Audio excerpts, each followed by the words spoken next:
In the spring of 1922, in the quiet French village of Goisse-à-Loudou in Brittany, 2-year-old Pauline Picard was playing outside near her family's farm. Her parents kept a watchful eye on her, but as often happens in rural life, the adults were distracted for just a moment. When they turned back, Pauline was gone. The family searched frantically. Neighbors combed the fields, barns, and surrounding woods. Hours turned into days. Days became weeks, but there was no trace of little Pauline. The village was gripped by grief, and her parents eventually began to accept the unthinkable, that their daughter was gone forever. Then, weeks later, word reached the Picards that a child matching Pauline's description had been found wandering alone more than 200 miles away in the town of Cherbourg. Police were called. When the child was brought to the Picards, they were overwhelmed. She looked like Pauline.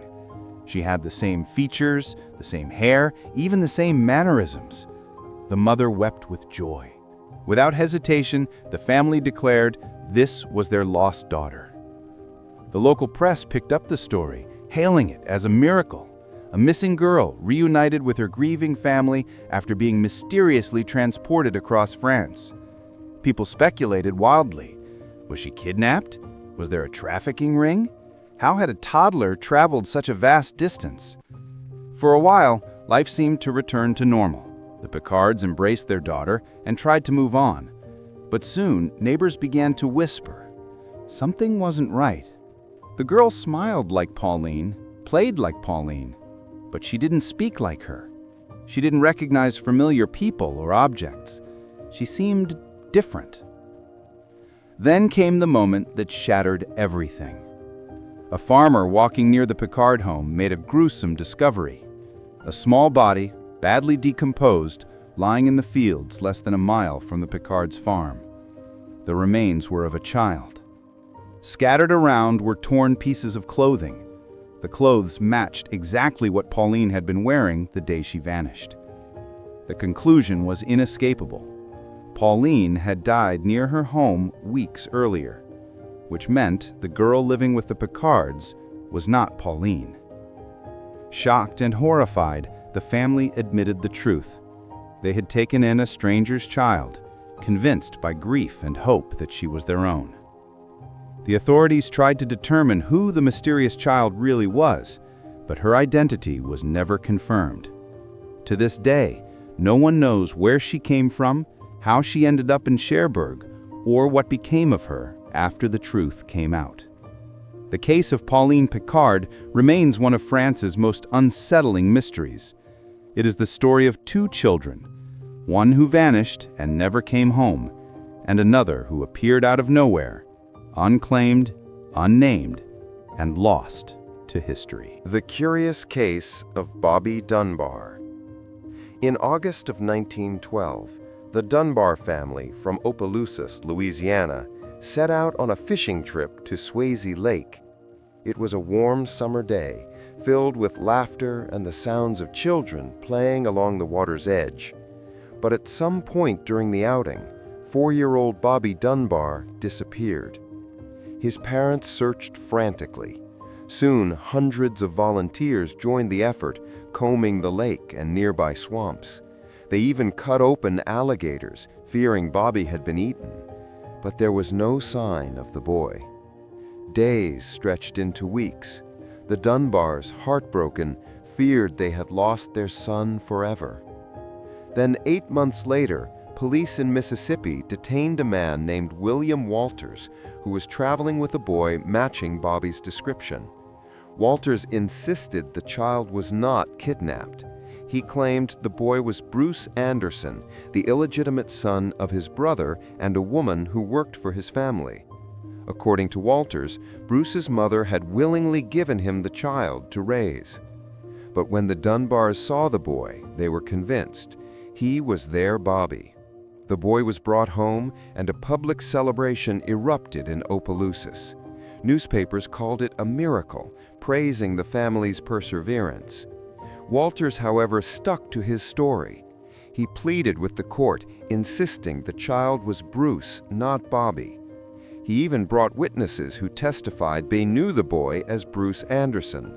But the court sided with the Dunbars. Walters was convicted of kidnapping, though his sentence was later overturned on appeal. For years, the boy lived as Bobby Dunbar. He grew up, married, had children, and lived a long life. But doubt lingered in whispers. Some said the Dunbars had claimed another family's child, blinded by grief and desperation. It wasn't until the year 2004, almost a century later, that the truth emerged. A DNA test was conducted between one of Bobby Dunbar's descendants and the Dunbar family line. The result was shocking. There was no match. The boy raised as Bobby Dunbar was not a Dunbar at all. The real Bobby Dunbar's fate remains unknown. Whether he drowned in Swayze Lake or met another end, history has no answers. What is known is that another boy, likely Bruce Anderson, was stripped of his identity and raised under another name, while his true family was left behind. The enigma of Kaspar Hauser. If the cases of Pauline Picard and Bobby Dunbar are haunting, the story of Kaspar Hauser is downright bewildering. It begins in Nuremberg, Germany, in May of 1828, when a teenage boy appeared in the town square. He seemed disoriented, barely able to walk, and carried 2 letters, one addressed to a cavalry officer. The boy could barely speak. All he said over and over was a simple phrase, "I want to be a cavalryman as my father was." When given food, he ate only bread and water, rejecting everything else. He appeared to be about 16 years old, yet his mind was that of a much younger child. Over time, as he was cared for and taught, the boy began to explain his past. He claimed he had spent his entire life in a dark cell, about 2 meters long, with nothing but straw for a bed and toys carved from wood. He had never seen the outside world. The only human contact he had was with a mysterious man who brought him bread and water. How he came to be released in Nuremberg was unclear.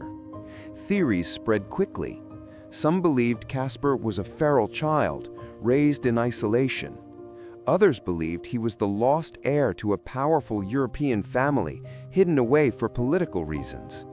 His story fascinated intellectuals and writers who debated whether he was proof of humanity's natural innocence or a victim of cruel manipulation. But mystery clung to Kaspar until the end of his life. In December 1833, 5 years after he appeared, Kaspar stumbled home one evening with a stab wound to his chest. He claimed a stranger had lured him to a park with the promise of information about his origins, then attacked him. Days later, he died of his injuries. To this day, no one knows who Kaspar Hauser really was or why he lived the life he did. Was he a political pawn, a fraud, or truly a child of mystery, raised in darkness and thrust into the light too late? From the Green Children of Woolpit to Pauline Picard, from Bobby Dunbar to Kaspar Hauser, history is filled with children who seem to emerge from nowhere or return from the shadows transformed. Some of these stories may have logical explanations, others resist every attempt at reason. What unites them all is the unsettling realization that identity, the thing we take for granted as the very core of who we are, can sometimes be fragile, malleable, or even stolen. For the families involved, the pain is immeasurable. To lose a child is the deepest grief. To find them again, only to realize they are not the same, is a haunting that never fades. And for us, centuries later, these stories serve as chilling reminders that sometimes the mysteries of the human story are not found in monsters or myths, but in the strange, tragic, and inexplicable lives of children who should have been ordinary but never were.